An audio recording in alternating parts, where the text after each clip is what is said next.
Hey, Dr. Amber here for another episode of Dr. Amber's Know and Grow podcast. So good to be with you all this morning. If you are watching, wait a minute, did I say this last week, how I got my braids? Yep. I'm just too excited. Like, clearly, I had my braids last week. And so I've already said this, but I was literally about to say the same thing. So I'll just go ahead and say it. If you're watching on YouTube, you see that I have my braids back. And I don't know, there's just something about when I get my braids, I just feel so just like a goddess or something. I don't know. So either way, good morning, y'all. I hope y'all are having a good week. Hope you had a good weekend. I'm excited to be back and chatting with you today. I'm excited about today's episode because it is reflective of this big thing that's happening in my life right now, and it is the upcoming release of my very first book, A Parent's Guide to Self-Regulation. So I've been thinking about the fact that, this book is coming. This book will be released in about 2-ish months. And so there's a lot to do in the meantime. There's a lot coming up to help get excited about it and help spread the word about it. But I wanted to definitely get back to talking about the book more on the podcast and sharing a little bit about what to expect, and also getting you guys excited about it or getting you all excited for the book as well.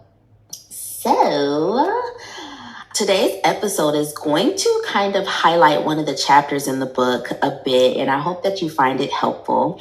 But first, let's talk a little bit about the book so that you can ground yourself in, okay, what are we talking about? And then we'll get into the topic. So, of course, the book is A Parent's Guide to Self-Regulation, Breaking the Cycles of Dysregulation and Mastering Emotions for Parents and Children. And so I'm so excited for this book. And really, this book is for the person who knows that they want to change the tone of emotional health and wellness for their children and their families, but maybe they realize they didn't get the same when they were a child, right? Or maybe you have toddlers or you have had toddlers and you realize, like, I want to be able to help my child regulate themselves, regulate their feelings, regulate their big emotions, but I struggle with it because I don't even know how to do this myself, right? You realize that as you were trying to help your child understand their emotions or cope with big emotions, you're struggling with it because you can't even cope with your own. Maybe you realize that there's some gap, whether it's with skills or information or tools or capacity, that just is not allowing you to show up and be the role model that you want to be for your child, because you yourself still struggle with your own big emotions, but then also struggle with how to regulate yourself when you are upset or when your child's upset. This is who this book is for.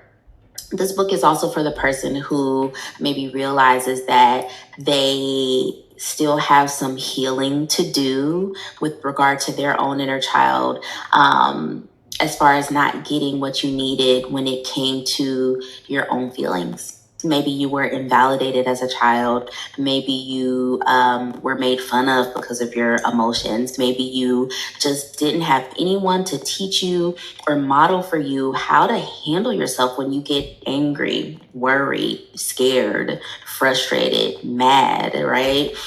These things sound so basic, but when you really start to talk to people about it, you realize, oh, yeah, it's basic, but a lot of basic things are missed for many adults. And I realized that in the process of writing this book, because to start the book, I did a research study.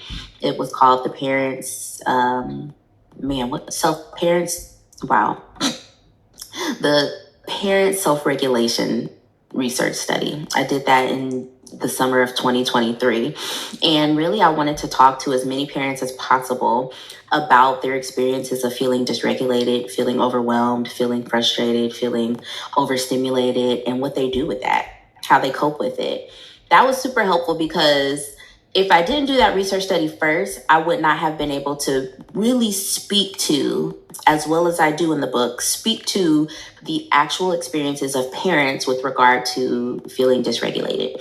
I was able to speak to 175 parents about their experiences, and thank God that people were so willing and so open and transparent about this, because let's be real. Sometimes it's hard to talk about things like this. It's hard to admit when you are struggling as a parent. It's hard to admit that you have yelled at your child or that you have lost your cool or your control, that you lose your temper. It's hard to admit that you maybe ignore your children because you just don't have the capacity to think or talk to them in any given moment, right? Those are very real things. They happen as parents. And I am grateful for the 175 parents who agreed to share these experiences with me, because it helped me to even see even more. So like, oh, it's not just me. It's not just my clients. It's a lot of people that really struggle with this. So this book is for everyone, because I bet that everyone who is a parent has had an experience where they wished they could have responded better. They wish they could have reacted better to a situation involving their kids. They wish that they could be modeling something different with regard to how to handle yourself or how to cope with your feelings. I'm excited for this book to illuminate some of that for you all. I'm so glad that I said yes to writing this book as well. I shared this somewhere else. I can't remember if I shared it on the podcast. I think I was doing an interview with the Love Out Loud podcast with Mo Ari and Tiffany, and I'll be on their podcast soon. So shout out to them. Thank you for inviting me on the podcast. We talked about the book, and I was just explaining, like, when the publisher first reached out to me about writing this book, I wanted to say yes because I wanted to write a book, but I was so nervous about the topic because I personally have really struggled with feeling dysregulated as a parent. Like, I have absolutely yelled at my kid one too many times. I have absolutely lost my temper because I was so overwhelmed. I have absolutely zoned out one too many times because I was just so overstimulated and didn't have the capacity. And I, at the time, felt like I was deeply struggling with that. So it was just so interesting that this opportunity came for me to address something for other people that I also was struggling with. I'm so glad I said yes to that, because now I get to help so many of you, but also I helped myself. And my gosh, like, when I think about who I am as a parent now versus a year ago, versus 2 years ago, I'm so proud of how far I've come. And I don't think that I would be able to say that if I didn't take the time to write this book. So I think that says a lot. Like, this book, I had no idea how much it would change my life. Thinking about the concepts, writing about the concepts and the information, creating the strategies, all that I used myself, and realized, wow, this is helpful. And I'm different, and I'm so grateful to be this different version of me as a parent that I can feel proud of, and that I can better role model for my children, how to manage their emotions and how to deal with feelings. So I'm so grateful and so excited. So today I was thinking about, okay, what part of the book do I want to share? And I actually want to share a piece of the book that it comes from chapter 9 of my book. And so the title of that chapter is The 5 Biggest Concerns of Dysregulated Parents. So I wanted to talk about this chapter because it really highlights what are the biggest concerns that people who do find themselves dysregulated have about it, right? So let's say you're a parent, you often realize, or now because you've been listening to this podcast or following me on Instagram, you realize, like, whoa, I am dysregulated. Like, I'm overwhelmed, I'm overstimulated, I don't know how to handle my feelings when I'm triggered by some parenting experience, or I don't know how to respond well when my child is upset, and I feel myself doing the things my mom or my dad used to do. Like, you finally are starting to realize that, right? So then it's like, okay, well, how do you feel about it? And you might be wondering, okay, well, why do we care about that? Like, why do we care about how you feel about being dysregulated versus just fixing it? I think it's important to care about how you feel about it, because often that is the motivator that gets you to make the changes or to utilize the strategies you need to make it right. So it's kind of like your why. A lot of our whys are rooted in our big fears and our concerns. And that's what I found when I talked to many of these parents. You know, their biggest motivation for no longer wanting to feel so dysregulated was because of all of these things that I'm about to mention right now.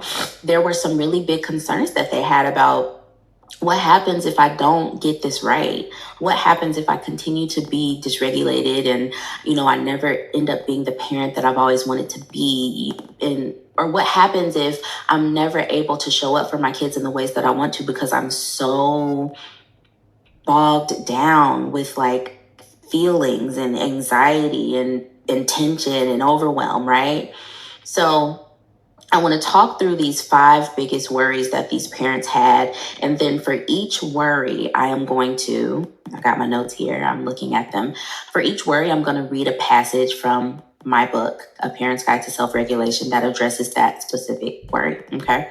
So that's the structure of today. We're going to talk about 5 biggest worries of dysregulated parents. And then for each one, I'm going to address it with a passage from the book. And specifically, it comes from chapter 9 of the book.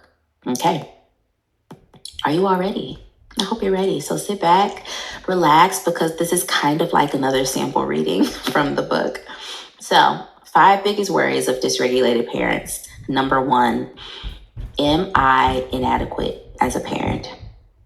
Am I inadequate as a parent?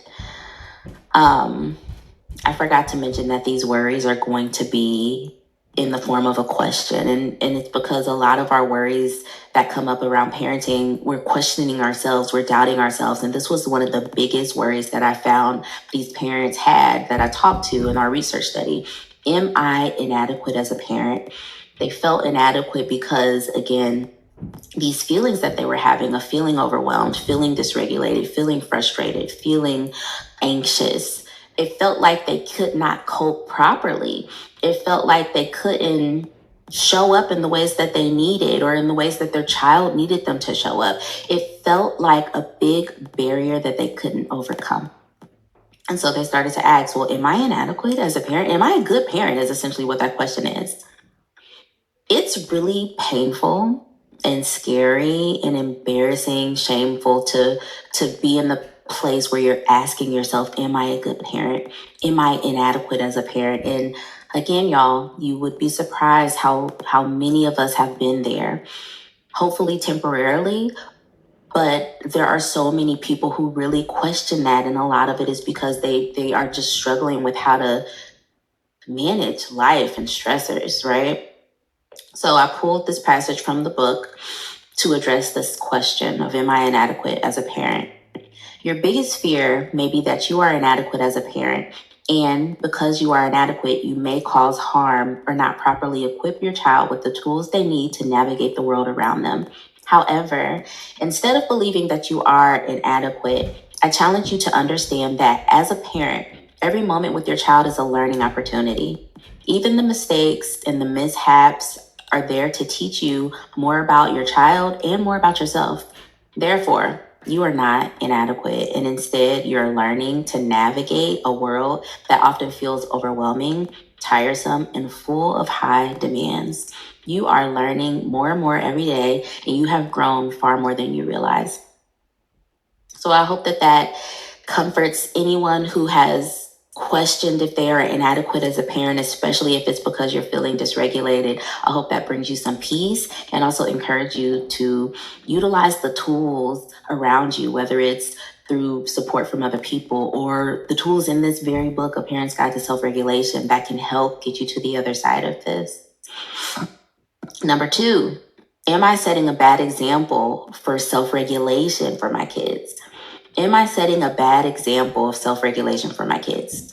This is also a good question because, again, going back to that research study where I talked to 175 parents, many of them were worried, well, if I can't get this right, how will I ever show my kids how to get this right? If I can't handle when I'm frustrated, if I can't handle when I'm overwhelmed, if I can't handle when I'm feeling anxious or angry, how will my kids ever learn it too? Am I setting a bad example because they see me responding or reacting in certain ways?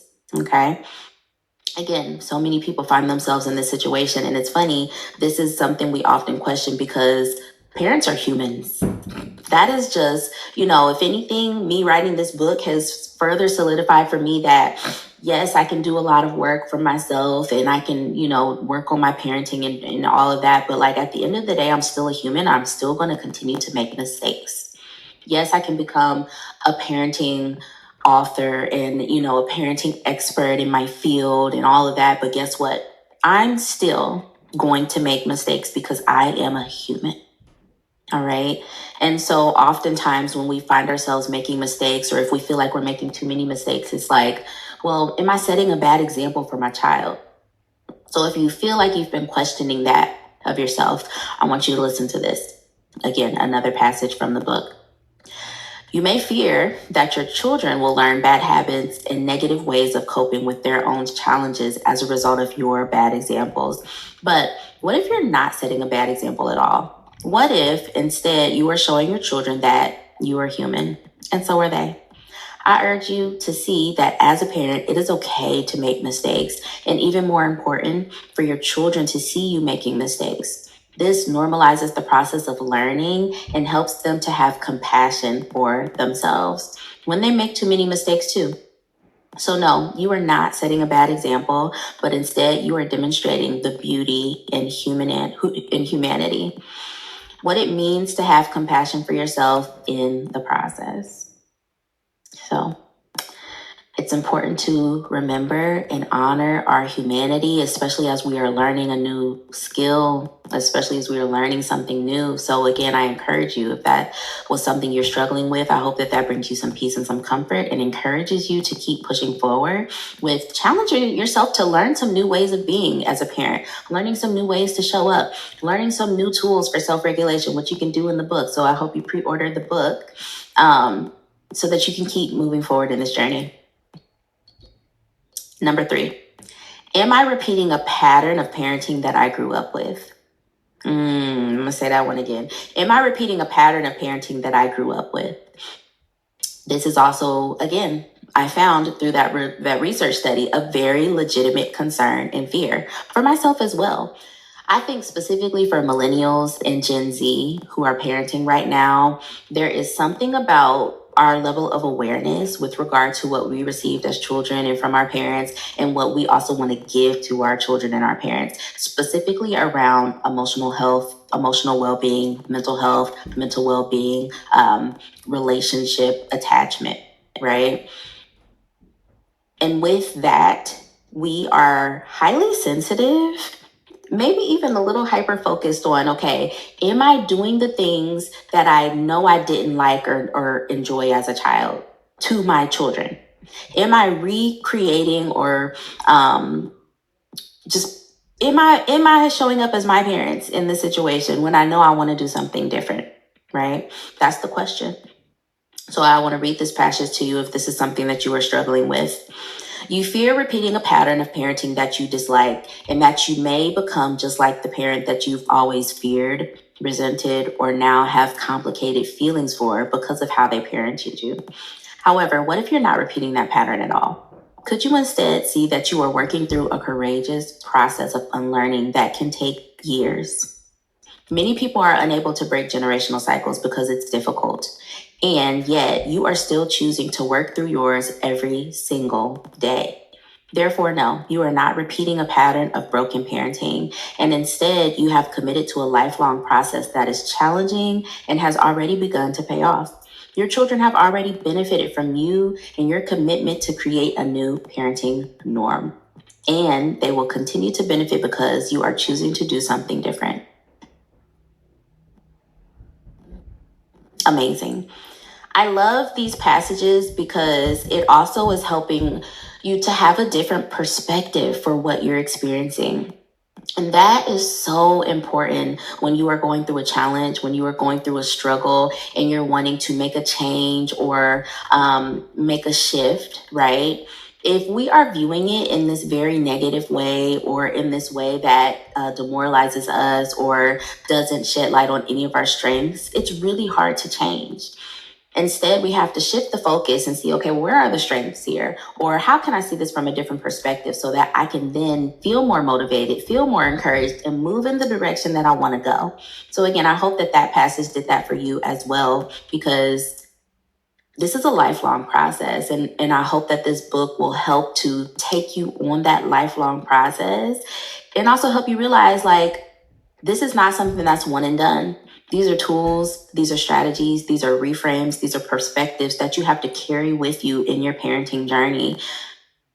And if we're lucky, it'll be a long one. We want our parenting journey to be long because you don't stop parenting even when your kids are adults, right? So I hope that that brought you some comfort, some peace, and some encouragement to keep on your journey.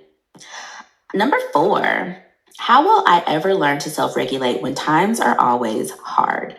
I felt like this was a very interesting perspective as well, because essentially what it does is it highlights how challenging parenting is, right? It's like not only parenting, but just being an adult. So it's like adulting and parenting all at the same time. There's so many things going on. If you're working, there's work stuff. If you're trying to manage your health, there's health stuff. If you have a family, maybe you have your parents or aunts and uncles, siblings that need help, you're taking care of them. Not to mention your whole family you created. Like, there's always things going on. And for many people, that can feel really overwhelming. Managing the events or the task of life, in addition to being a parent, feels impossible sometimes. That's why things have to shift in your priorities, or sometimes things fall off the priority list, right? So the question here is, how can I ever get this right if I am in this continuous cycle of struggle, or if things always feel hard? Where will I ever get the capacity or the space to actually work on this, right? A very legitimate question. And so I want to read this passage that I hope will bring you some clarity around this. You fear that you will never be able to self-regulate consistently because life will always have its challenges, and because life will feel so daunting. You may always struggle with the same pattern and cycles of dysregulation. However, instead of believing this, what if you soon realize that while life is definitely always going to have its challenges, you are capable of picking up a new strategy and tools to manage the difficulty along the way? Instead of focusing on the hard times and the negative outcomes, what if you shifted your focus to every new skill that you might develop with each difficult time, including the difficulties that come in parenting? This can be the case for you when it comes to how you begin to learn new ways to self-regulate and manage your own big feelings. I know that you have the capacity to grow, to learn, and to develop new skills that will continue to benefit you in these hard times that are sure to come your way. So what I love about that is essentially it says you don't have to wait for the perfect time to work on yourself. You don't have to wait for there to be quiet around you to meditate, right? Like, that's a perfect metaphor for people who are trying to learn how to meditate. It's like, well, it's loud outside and there's still so many things going on in my head, and I don't have a quiet space to sit. You don't have to wait for quiet to practice meditation, because actually the noise helps to boost your skill, because the point is to focus on whatever it is around you, even if it is noise.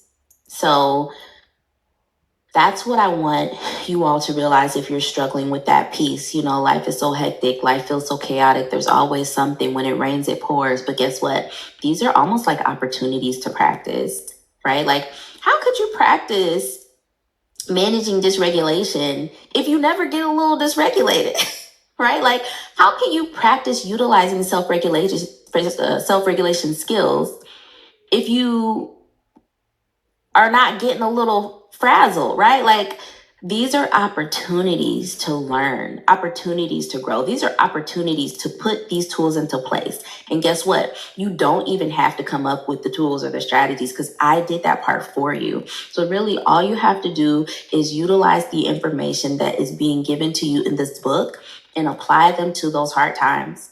That's it. You don't have to come up with anything new. That hard work has already been done for you. So embrace these moments, embrace these hard times, because they are the perfect opportunity to practice. Okay? If you can meditate in a room full of children, you absolutely can meditate when it's quiet. So why not do it the hard way first? Okay? All right, number 5, the last biggest concern of dysregulated parents. Will my dysregulation cause a lasting impact on the relationship with my family or their mental health? This one is so sensitive, and as I'm saying it, I'm feeling the chills in my body because this is also a big concern that I've had as well.